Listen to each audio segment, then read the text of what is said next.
happy International Women's Day. I'm really excited about my power panel because that's exactly what it is. And I think I'd like to just ask everyone to briefly introduce themselves, just your name and title, before we go into a conversation about breaking gender stereotypes and a lot of the work that these incredible women are doing in their organizations to play a transformative role in just increasing the agency of women. So first of all, women, thank you. You look incredible as well. We can start here and just go around, name and title, and maybe anything else you'd like to add. Good evening, ladies and gentlemen. My name is Blandina Bobson. I'm the Director of Programs for Oxfam in Kenya. Basically, my role revolves around designing and managing programs on natural resources, governance and accountability, and gender justice and women's rights. But at a personal level, I would say I'm a women's rights and gender justice champion, just because of personal experiences I've been through as a woman. And it's a pleasure to be here with you this evening. Happy Women's Day. Thank you, Blandina. Good evening, everyone.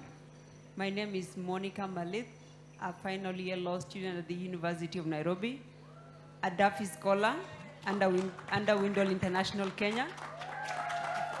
Yes, I'm also, I came up with a program called Gender Inclusive Community, whereby I talk to girls of my personal experiences and how they can maneuver being in the university and the stereotypes around women, especially coming from a country like South Sudan. Thank you. Good evening, ladies and gentlemen. My name is Jerry Jomo. I am a woman. My titles are mother, wife, sister, what's the other, friend. But my day-to-day job is I am the CEO and Principal Officer at Jubilee Health Insurance, the leading health insurance in Kenya and in the region. Pleasure to be here. Good evening, ladies and gentlemen. I'm Dr. Margaret Jenga, CEO of Population Services Kenya. I'm a mother, a wife, and really excited to be here this evening. Population Services Kenya is mostly known for trust, condoms, and Femiplan. But today, I'm here to tell you we do so much more than that. Thank you. Good evening, everybody. My name's Maureen Sika. I'm the head of marketing at MultiChoice Kenya. We are Kenya's most loved storyteller. Super excited to be here because a number of our projects and films and shows are enjoyed by hopefully a lot of you within the room. And I'm excited to see where the conversations go today. And I think as you have the mic, Maureen, and we'll just start with you. You talked about being Africa's most loved storyteller. And, you know, we do love seeing ourselves more and more represented in the media, in the stories that you tell in MultiChoice. How do you believe strong female leads in African film and TVs contribute to changing societal perceptions of women? Because growing up, you know, a lot of us didn't really always see ourselves. It only started being gradually over time. Now, it's hard to look at a series, especially on MultiChoice, and not see yourself. So how do you think that's important? I think it's extremely important because a lot of the shows and films that are being done, especially now because, you know, they keep with the times, they're contemporary stories. You have a lot of diverse storytelling being done. Like, for example, we have a show that's around a blended family. This is not something we've seen before being told within the country. You also have telenovelas and the like, and you have really interesting, diverse, different stories. And I think what we have noticed is the more we tell different stories on film and on TV, the better the appetite is actually forming locally of people consuming the content. I think one of the things that I'm most proud about working at MultiChoice is we see the interest of local content and we see the consumption of local content. And that's really something amazing, and it's something that we can all be proud of because whatever we are producing from the country is actually being viewed and being loved by Kenyans at large. And it's really making a difference in terms of people seeing themselves and wanting to actually see more and then also aspiring to actually get more from these stories. Yes, it's very encouraging. Yeah, it's really great. How excited are we to be seeing ourselves more and more in this series? I think she deserves a round of applause for just everything she's doing and everything you're all doing to just make sure representation exists. Dr. Jenga, you talked about I like how you introduced what you do. Topics around, family planning and access to reproductive health and rights are often met with some form of controversy or taboo. And we could talk about that. Maybe it's a conversation for another day. But why is it critical to ensure access to reproductive health and rights? And what exactly is it that you do to drive this message through your organization?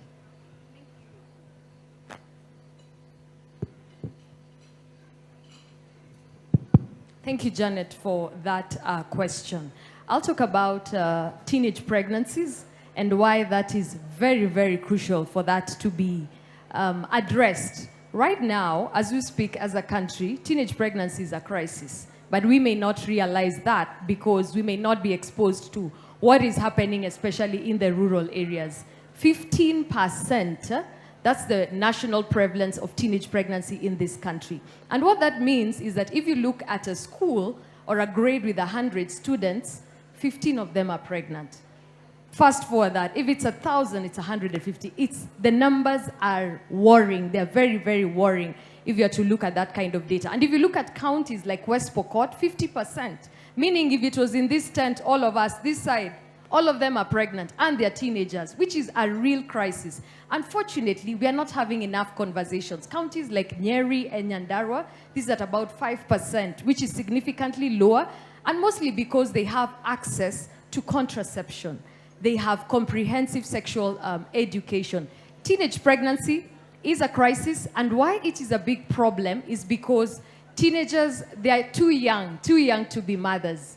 And once a teen gets pregnant, most of the time this spells that this is the end of education. Most of them drop out of school. It's the beginning of motherhood in childhood, and also it is the beginning of a lot of uncertainties, both for the mother and the child. And this ends up propagating the cycle of poverty. If as a country we are going to be developed, we have to address issues to do with teenage pregnancies because it is a critical development issue. When women are educated, they stay longer in school, they are able to be fully economically empowered, they make more resources for their own households, and they make better decisions. And in PS Kenya, that is some of the work that we do, and particularly in rural and marginalized counties. Thank you. I think in terms of Kenya, we are, is it top 5 in terms of teen pregnancy numbers globally? Yes, we are among the top, yes. I think what's important about what you're saying, because this is a panel of women who have really broken barriers to be seated where they are. The painful truth is that is interrupted right now for so many girls. So what I think we need to think about in the room is we're not just here talking about teen pregnancy and then talking about storytelling and then talking about health insurance. We're trying to think about where do the barriers begin and how do we actually begin to break those barriers. And it takes us back all the way to the girls. So we really do need to begin to tackle that, I think, in a way.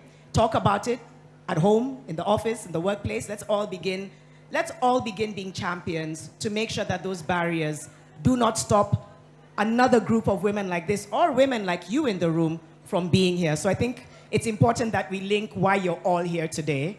And speaking to you, Njeri, when we had our call earlier as we were getting ready for this, you said a woman's money is her voice. That's what you said. Tell us more about that statement and how we can help more women find their voices. Thank you, Janet. Indeed, I'm a strong believer that a woman with money has a voice. And there's a reason for that. Because historically, we grew up in a society where women depended on men for money. For example, you'd ask, we want to buy sugar, can we have? And I think we traditionally saw that happen. We see it today when we listen to women who are in environments of abuse make the decision to stay in an abusive household because they're saying, well, I can't move out because I need my children to go to school. But even going further is looking at when a woman has her money, how she carries herself, how she feels about herself, and how the decisions she's able to make, how empowered she is. Is she able to influence the kind of life her children have and the other people around her? Is she able to make a decision in the kind of schools and the experiences her children have? And how does that impact not just her children, but the generations to come? So there's a real real need for women to look at the aspect that my money becomes my voice in terms of the conversation of, do we like this school? Would we prefer this extracurricular activity? And if I'd prefer that it was something different, then I'm saying perhaps the conversation is not, are you paying for it? I can afford it. The conversation we are having is this the right decision for our child? Is this the right decision for us to make at this point? And therefore, money becomes a tool to enable the kind of experience our children have and the kind of exposure they have, and therefore the kind of people and the kind of people they turn out to be. Okay, and coming back to you later, we'll talk about the health insurance, because you talked about how that still hasn't really been accessed as much or misunderstood by a lot of women. Monica, coming to you, I don't know whether you left out that you're the University of Nairobi Students Association President. I think you left that out in your introduction, and the first international student to hold that position. So I think for that, we can clap for her again. University of Nairobi Students Association President. That's quite a title to carry. We've spoken earlier, and you're very passionate about sharing your experience and what brought you to be this person who really wants to fight for voices for girls and women. And so tell us a little bit about your experience briefly, and how you've been able to use that to channel the change that you're already implementing on campus. Thank you so much, and I would like to appreciate Kenya as a country for who they have made me to be today. Because when I left South Sudan in 2009, I was coming to Kenya as a refugee. That meant I was looking for a place to survive, but I found a place to thrive. So it's a big shout to Kenya. A big shout out to Kenya for that, and I actually feel at home, and that will not pass without me saying it. Another people that I would want to appreciate is the Windle International for the good work, and for me sitting here today is because of their ticket. And a special shout out to the only university in Kenya, the University of Nairobi. Okay, it's always said University of Nairobi and others. Yeah, so I'm happy to be here today as the student president, making it as the first international student, like she have said. And I'm making that shout out because it's actually the world class that it is. Because University of Nairobi is a world class university that treasures scholarly excellence. And as the first international student to be the president, it brings it out. And then to talk of my personal experiences, like just I said I came here to Kenya as a refugee. And the experiences I had came so severe when I was vying to be the president. The first thing was, you're a refugee. The second thing was, you're coming from the smallest country, South Sudan. Number 3 was, you're a female. And what I told the opponents or my people who are vying with me is that it's not like I woke up today to realize I'm a woman. I've always been a woman. See, at the same time, I didn't wake up today to realize I came from South Sudan. And at the same time, being a refugee, I knew when I was leaving my country and coming here, I knew I was a refugee. I became a refugee and I hold that status. So what is new about it? And what I want to say out of my story is the stereotypes that comes out with being a woman, being a refugee, and being from South Sudan. So there was much more weight that was coming with it. But then the university gave us a fair ground to play. And just to say, I won with a landslide, and I was jokingly telling my opponents, if you guys had decided even to merge in the last minute, I'll still beat you by 11 votes. So out of that experience, I came to realize, because of the stereotypes that we have, that women can only get the bare minimum. And from fighting stereotypes all the way to making it as being the president, there's always the double standard. You see, she's a woman. She should not do this. Things that were appreciated when a male leader does them. But because I'm a female, they were not appreciated. She's arrogant, very aggressive, and all of that. And what comes out with that is when you are stereotyped, they are like, you're made to believe that as a woman, you have no place to thrive. And you start thinking of, or am I the one going wrong?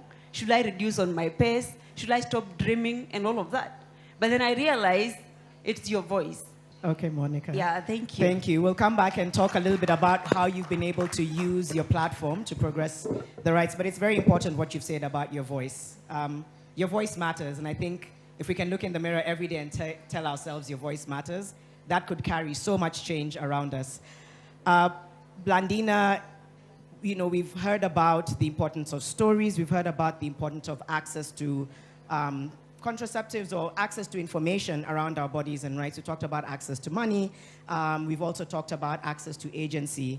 And you can kind of tie this up by talking about financial inclusion, a term that's been thrown around, but really, you know, sometimes a lot of these terms are trended. It almost becomes this topical conversation that people don't realize how much weight it actually has. Can you tell us something in the work that you've done, a story or a moment that stood out for you that made you realize how much progress has been made as a result of financial inclusion with women? So financial inclusion is basically availability, accessibility, and affordability of financial services. And that's what, when we throw around this term, ideally that is what it's supposed to mean. And so in Oxfam, basically one of the key objectives for our Gender Justice and Women's Rights program is around ensuring that women gain power over their lives to participate in public lives. And the biggest barrier for women participation in public life or leadership or, you know, decision-making spaces is access to resources. We don't have the resources, we don't have the networks that the men have. And if you don't have that, you don't have a voice in the table. So one of the stories that I remember is one time we had a humanitarian intervention in one of the villages in Wajir.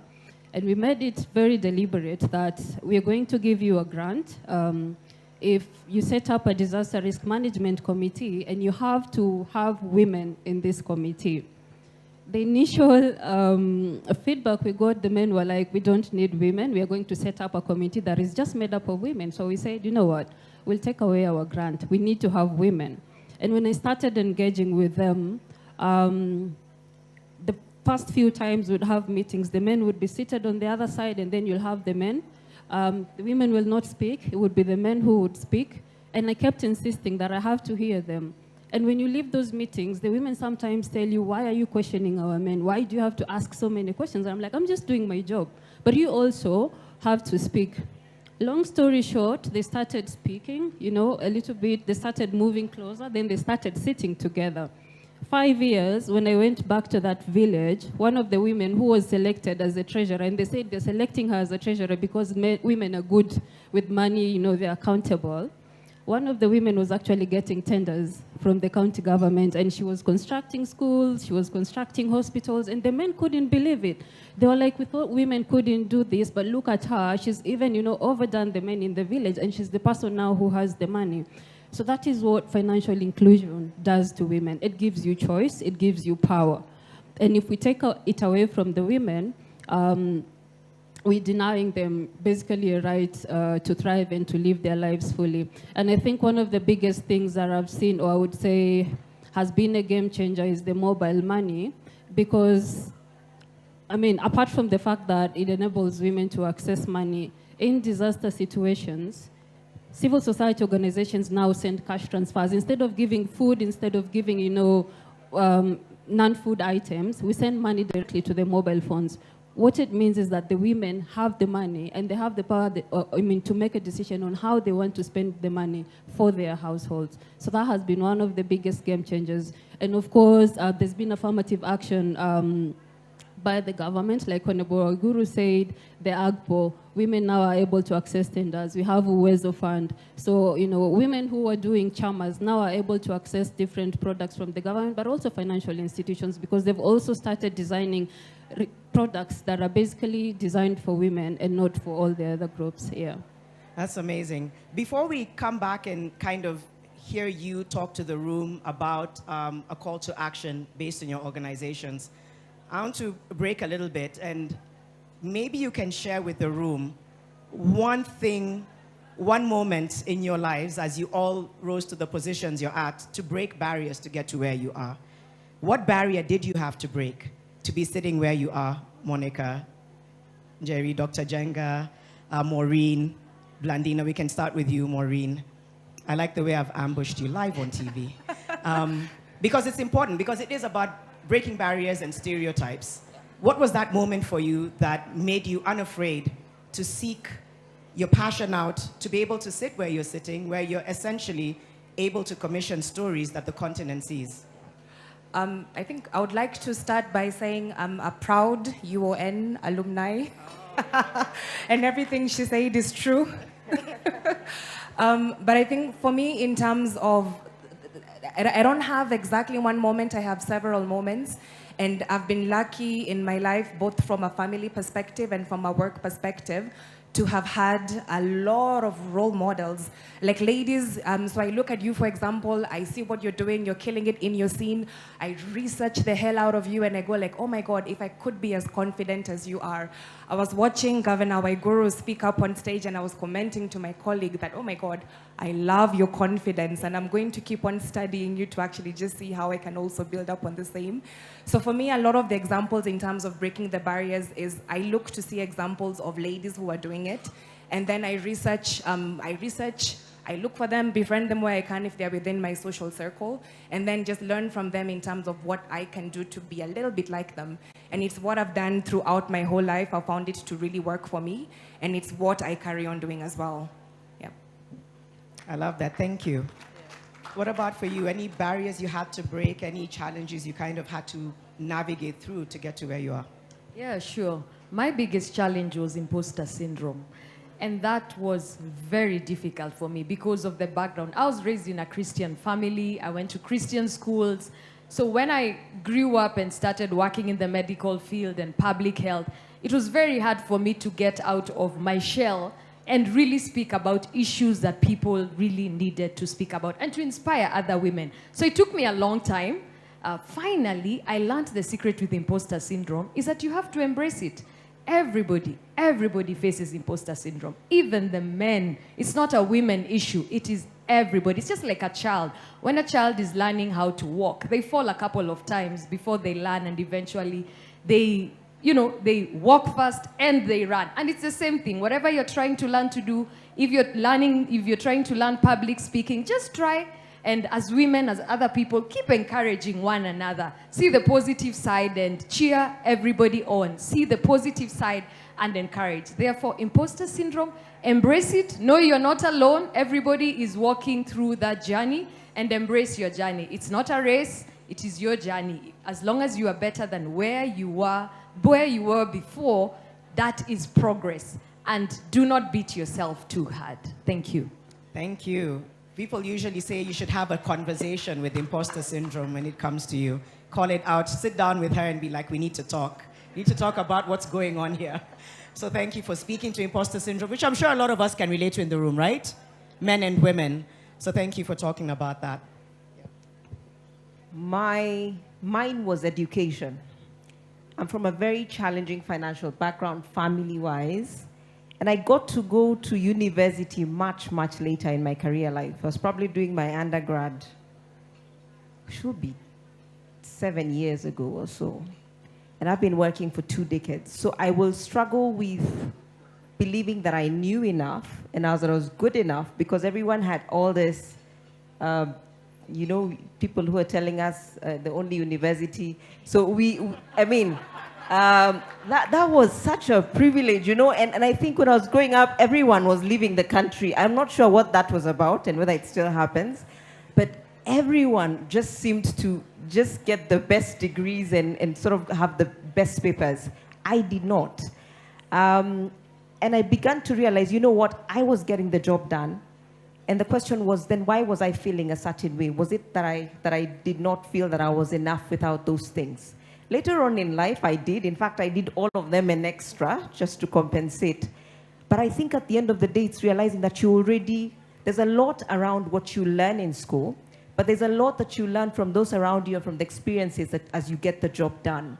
So it doesn't matter whether from the onset you can't get that degree done and that certificate done. And perhaps it's also a good conversation for us as organizations as we discuss being more inclusive on the requirements for jobs. Because if the requirement is everyone must have an undergrad, a CFA, a CPA, okay. Then what are we saying? That from the onset, we have already closed the door for so many who could already be able to do it. Thank you for sharing that. Maureen and Monica, this corner you've taken of UON, it's, it's starting its own different conversation. Monica, I think you've already touched on it a little bit. You've talked about how you already know you're a refugee, you already know you're a woman, but then there must have been something that made you realize, despite all that, I still can be. Where did that come from? Where did you get the ability to say, it doesn't matter who they say I am, I know who I am? Did it come from you? Did it come from someone? What was the moment that you realized I can still do this? I think that came up when I was in Standard 1. I came from South Sudan. I only knew my mother tongue, but then I was 12, so I had to start from class 1. I didn't go to the nursery part of it. So I became second last in the first exam, but towards the end of the year, I was position 1. So that made me realize that there is nothing hard in life. It's just commitment and an extra mile. You go an extra mile to get what you want. And there's been many barriers in my life since then, but that was the first time I realized that I could make it in any level. The second time was when I lost my dad in Form 4. I was about to sit for my exams. I felt like when I lose my dad, there's no reason for me to work hard. But then I realized it's death. There is no any day that I will accept when my dad passes. It will always be painful. So I had to say, let me move on. Number 2 is when the biggest one of my life is when I decided to vie as the president of the University of Nairobi. And it has given me the fact that you can get away with anything if you put your mind, your energy, and everything to it. Because there is no male or female. No one has ever tried it. But then I just woke up one day in the morning, is just everything, you give it a try. Just attempt. I attempted, and it has like, even if today I want to be anything, I'll always be, it's myself, not anyone else. Yeah, thank you. Thank you. Go for it and see where it takes you. And I think to yours as well, fail forward. It's about failing forward. It's not about saying that I'm a failure. It's failing forward, because we're always going to have moments of failure in life, but the notion is we can fail forward. For you, Blandina, was there a moment, a season where you were able to break through? Because I think we hold ourselves back. And everyone here has talked about what stopped them from holding themselves back to be where they are. Did you have a moment like that? I think like her, it's a series of moments. So I come from a very marginalized county. I come from Tana River County. And like, I mean, also challenging background. And I think the one thing that happens when you come from such a place is that access to opportunities and resources is limited. I'm literally a beneficiary of aid, school feeding programs, World Food Program, and all that. That's how I survived. But my dad was a primary school teacher. And the one thing I think he believed in was education. So he used to literally have tuition for me and my elder brother every evening. And that's how we managed to get outside of that county and you know, got exposure and experienced a different life.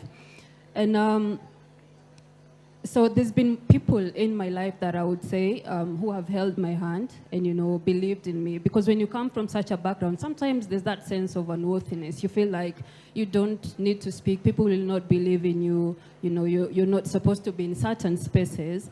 But you meet people who see potential in you and hold your hand and nurture you and help you grow. And that's what basically happened to me to the point where I am today. And I think that's the reason in my life, I usually say I'm paying it back by trying to ensure that other women also rise through the ranks, because I got here because other people believed in me, and I need to do the same for other women and girls. Thank you.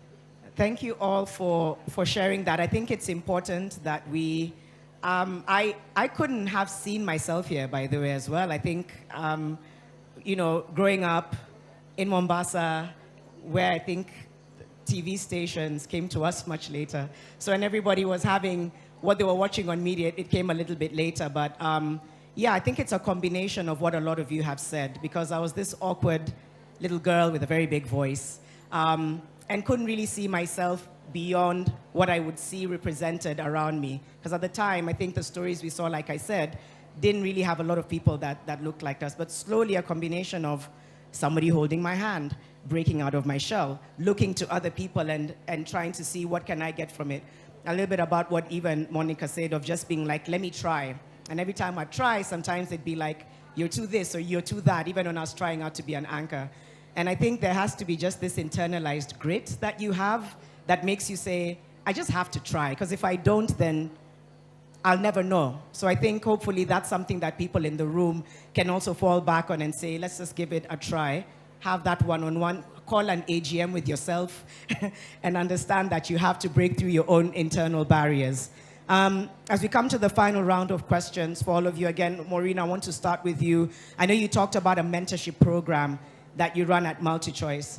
Why was it important for MultiChoice to start a mentorship program? Was it about raising a new generation of filmmakers, more women filmmakers? What do you hope to achieve with it? Yeah, I think both of the above, a new generation of filmmakers and also women in film. So it's the MultiChoice Talent Factory. So I really like it because we actually just introduced the new cohort of students 2-3 weeks ago. It's this fresh talent, they're young, they're hungry, and they're coming into film and content creation at a time where the world has radically changed. So it's a really amazing program in that the students actually get 1 year of being mentored, being coached, being trained by the best within the industry. And then they get to create projects that are critiqued, that are, you know, guided, coached, mentored, etc. over that duration. And then when they're done with the 1 year, they get absorbed into different projects, or they actually pursue whatever career goals that they had. So I really like it because you see the dreams that these students have, and you see the work that they do, and you see the work that they begin putting out, and it gives you a lot of faith and hope that, you know, we'll actually carry on creating and building more. So like I had said earlier, local content is being consumed by a lot of us, and we encourage you to carry on watching it, watching everything that we produce for ourselves, because it's what's giving us the ammunition to keep on going. And these students, these children, the next generation, this is the future for sure.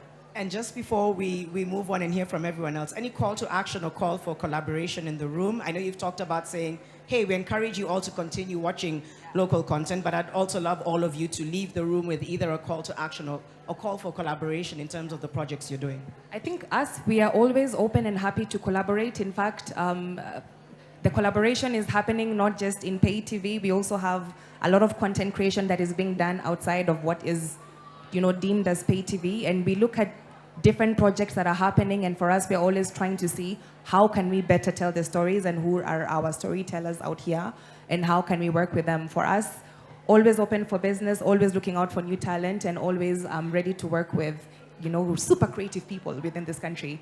Yeah. Thank you so much. For you, Dr. Jenga, what role can various stakeholders, whether that includes governments, NGOs, healthcare providers, educators, community leaders, what role can they play in ensuring access to reproductive health and rights information to vulnerable girls and women? And again, a call to action, a call for collaboration in the room. Fantastic. Thank you, Janet. There's a lot that many stakeholders can play, a lot of roles that they can play. Looking at the issue of teenage pregnancy, this is not a health issue, it's a social issue. It's a very complex issue that requires multiple stakeholders to come together and really tackle these issues of teenage pregnancy, FGM, and also gender-based violence. If you're looking at, especially in this country, like access to contraception and the amount of resources that is put by our local government in creating awareness, increasing access to products and services, it's very low. We are heavily dependent on development partners. And these development partners include like the UK government, really represented here by Miss Eduarda, Children Investments Fund Foundation, US government, and the Denmark government. And these governments have come to support this country in reducing issues to do with teenage pregnancy, increasing access to comprehensive sexual education. However, there's now a big call, and we are seeing a reduction in donor funding with a call towards self-reliance, where countries are expected to cater for their own issues. And this is mostly because Kenya is now rated as a lower middle income country. Therefore, the call to action is more resources are needed towards reducing teenage pregnancies and also increasing access to comprehensive sexual education. Also, there's a big disconnect between the national level and the county level. County level, they know how difficult it is, how teenage pregnancies is a big issue. They allow access to contraception through the government health facilities, especially for young teenage mothers. You'll find a lady who is 17, 18 years with 3 children. And counties have now embraced, and they are educating and giving girls the information because these tools are locally available. At the national government, there's a bigger gap. Therefore, there's so much more that needs to be done in terms of increasing access, proper policies that would allow access for proper healthcare services to young girls, to adolescents, and also education. When girls drop out of school, supporting them so that there's a smooth re-entry process and reducing stigma as well. Thank you. Okay, so it'll take a multi-stakeholder approach and all hands on deck to get the issue down. Jerry, we talked about you mentioning, access to healthcare and health insurance, and how in many ways there isn't, I think when we spoke earlier, there's still a lot of preconceived notions around insurance. So even as you talk a little bit about the steps that can be taken to address systemic barriers to health insurance access for women, talk a little bit about just what are those challenges around health insurance, how can those barriers be taken down, and again, a call to action or collaboration in the room. Thank you, Janet. So I want to begin with the fact that because women are nurturing, we naturally always taking care of everyone around us. So perhaps I could ask by a show of hands in the room, if you have a headache today, how many reach out to a medical practitioner? Okay, if your tummy has some pain at the corner, how many? So we usually will not pay as much attention to ourselves. And in most cases, if our child is unwell, so for those who have children, if your child has a small pain, how many will want to reach out to a doctor to check, are you okay? So you can see how quickly those hands come up. So we are naturally so nurturing that we are taking care of everyone around us that very often we forget ourselves. And the challenge with that, it then affects the likelihood of being able to identify or diagnose some of these major illnesses before they get out of hand. So the first thing that we really must be able to do is put her in the center. And there are many conversations we have around making sure that she's aware of her health, she's aware of how she's doing. In terms of, for example, for cervical cancer, well, it's very prevalent. You will know that with just one test, that is the pap smear and a HPV test, you can get away with doing a test up to 3 to 5 years later. But we don't know that because we are always not prioritizing ourselves. So the first thing we really must do is allow ourselves to take care of ourselves. Because if we're not taking care of ourselves, we don't have bandwidth to take care of everybody else. In fact, if you're on a plane, you're told put on your life jacket first before you put on those around you. And that's the one thing we must begin to deliberately do. The other thing that we don't consider that is absolutely a privilege for us in this room is the fact that for us, we choose the hospital we want to go to. That woman up country does not pass 2, 3, 4 health facilities choosing the one she likes. But we get to be the ones who decide, I like this one, I like this one. One of the things we do very proactively is access, to make sure that they have access to healthcare at the level where they are at. And there are many programs that we run where we make sure that there's a program we run called Afya Mashinani, where we collaborate with others and take healthcare to where it's needed most, do breast cancer checks, do the checks for her, so that she's able to take care of others. The other thing that is absolutely important is we have people telling us a lot about what we should do with ourselves. For example, most of us know that today the chances of getting an elective CS is a lot higher than a normal birth. Well, at least in Nairobi, we have the option of choosing how we get it done. But up country, that's really not a choice. So one of the things we do very proactively is helping women understand the choice of whether they choose to do normal or CS. If they choose whichever route, what does that mean for their health and how they can continue to take care of that? The other aspect around health insurance is really about understanding it, but also over and above that, affordability. She has a basket of needs that she really must take care of. So how do we make sure that she is able to afford whatever she needs? So the challenge is, and this is my call to action, the challenge with us as women, one of the things I'd ask all of us to remember is we are all just one hospital bill away from poverty. And when it comes to women, it's not just our own. It's every other person we have had strings attached to. That because they have that need, they get admitted, we are going to get rid of whatever we have just to take care of them. And therefore, why the conversation on why everybody around us needs to have some form of health insurance is because if they don't, we are their health insurance. Yeah. That small piece of land we have set aside for ourselves, that's their health insurance. And once people are in hospital, it then means that we are constantly going to be expending this money, that's our voice, to take care of those emergencies. And that is constantly disrupting her environment. Okay, thank you for that. One hospital bill away from poverty. Something to really think about. Monica and Blandina, as we seek to wind up, because we're slowly running out of time, you've talked about being student president, but what can we do to make campuses and working environments safer for students, for women entering the workplace? I think you talked about that as well. What needs to be done to make these environments safer for participation of women? I think it will come out as a call to action because that's how it comes out. One of the things is that we have to realize we are coming from different backgrounds, from different countries, and even from different communities that have different beliefs.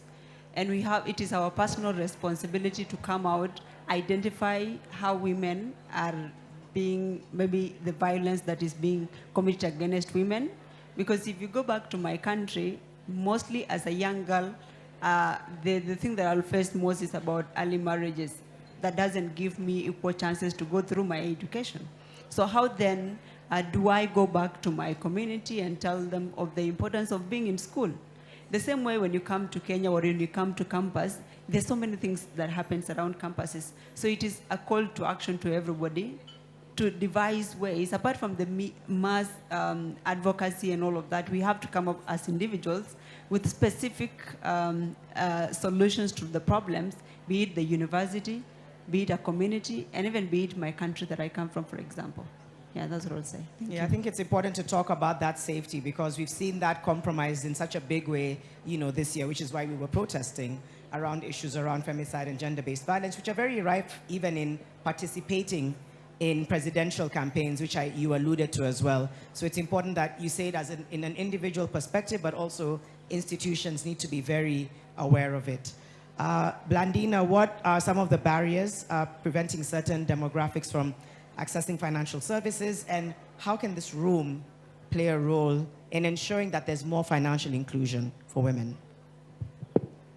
One of the biggest barriers is unpaid care and domestic work, which unfortunately we don't recognize as valued work. And if you can tell me, there are people who probably wanted to be here tonight, but they have children that they have to take care of.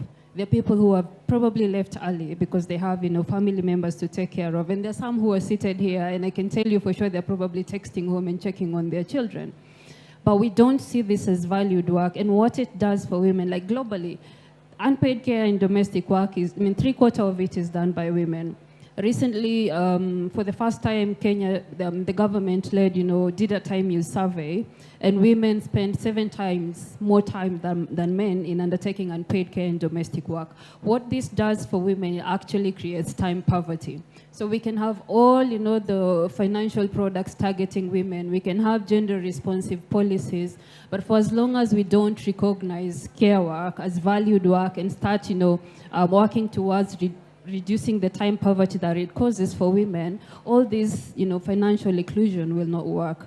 So this is probably also a call to action that in our different spaces, it could be the private sector, it could be, government institutions and civil society organizations. We have to have, care-friendly policies or, practices that allow women to be able to balance between their gender roles and the work, because the women who now have to make a choice between family and profession, you have to quit work.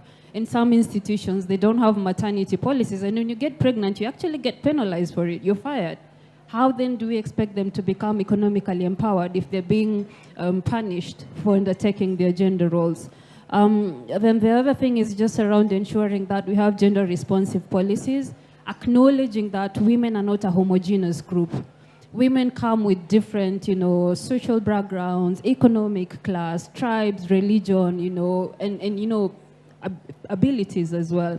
So the current products that we have, or the different initiatives that we have, how are they responding to a woman with disabilities, for instance? How are they responding to a woman who lives in like Lokomarinyang, which is like maybe more than 8 hours away from Lodwar, where they're supposed to come and apply for these loans and everything else. So I think there's need to do more, ensure that we're looking at women not as a homogeneous groups, but trying to address the different intersectionalities that they present. Otherwise, most of them will be left out and will be saying, women are accessing loans, women are accessing these different products, but in real sense, there's those marginalized groups that will be left out, because whatever initiatives we are doing are not looking at them as individuals who come with different capabilities. Okay, that's really, really well said.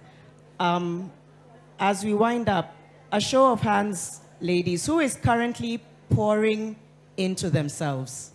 Who is filling their cup, or whose cup is empty? Let's start with whose cup is empty right now. Oh, all of us have full cups. I'm talking metaphorically, not the ones on the table. Because a lot of what's been addressed here, issues around burnout. She just talked about caring for others. We pour into others. So again, show of hands. First one, whose cup is currently feeling empty internally? The cameras are not on you. You won't be seen. Whose cup is full? Hiya. Whose cup is full? Let's see, hands up. Who is feeling full in their heart? Who is feeling energized to take on? That's what we mean by pouring into ourselves. So whose cup is currently full? Okay, Honorable Anne Waiguru, thank you. She's like, she's doing this. Why are we not doing this?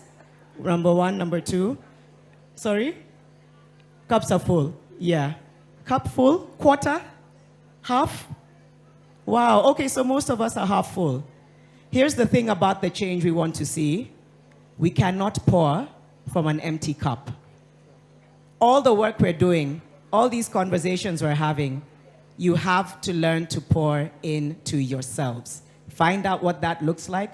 Find out what that means. Some tools were given really beautifully by the panelists. Find those individual tools. I'll tell you for free, you cannot pour from an empty cup. All those people who need you at home, in the workplace, how are you going to come to them if you're not coming to you first? So if there's anything you need to leave this Women's Day, and it's not a flex and it's not a privilege, you have to pour into yourself before you pour into others. So thank you so much for being here today. By being here, by the way, for all of you who kept your hands down, by being here, you've poured into yourselves. So you've already won that marathon of Women's Day by being here today and choosing to pour into yourself with the knowledge that's been shared in the room and by the speakers. So let's give our beautiful panelists a round of applause. Thank you so much for being here. Janet, it's been an honor moderating this session. Thank you so much, Maureen, Dr. Jenga, Jerry, Monica, Blandina, for all you do.